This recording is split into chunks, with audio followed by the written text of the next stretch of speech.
a pour projet de créer un escape game du coup 100% digital qui va permettre du coup à des gens de jouer en ligne, uniquement en ligne, donc c'est un nouveau concept.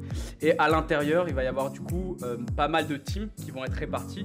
Donc ça va être notamment la team créa, la team dev pour développer tout ça. Et puis il va y avoir aussi la team scénario. Le but du jeu, en gros, on a Hacker qui a décidé d'hacker le monde, sauf 4 personnes. Ces 4 personnes vont devoir collaborer de façon conjointe ou en collaboration. Pour les compétences techniques, pour l'escape game, on a utilisé pas mal de codes, donc Visual Studio Code, pour tout ce qui va être partie visuelle.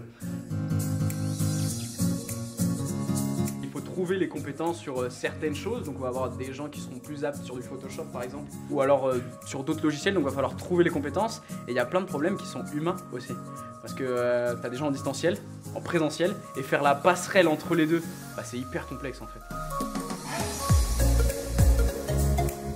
Donc on a choisi l'option la plus dure en fin de compte, c'est-à-dire qu'on fait un jeu multijoueur, c'est-à-dire qu'on peut avoir plusieurs joueurs qui résolvent des énigmes de façon simultanée. Donc c'est beaucoup plus compliqué techniquement pour les devs, mais ça nous donne un gameplay qui est beaucoup plus dynamique et beaucoup plus riche. J'ai été très satisfait de l'équipe que j'ai trouvé très autonome. Il y avait une bonne harmonie, on a eu très vite une cohésion assez intéressante dans l'équipe. Un niveau technique tout à fait satisfaisant avec des compétences assez variées. D'un point de vue général sur l'atelier, je dirais que ce qui est intéressant, c'est que personne n'est revenu en arrière sur les ambitions de départ.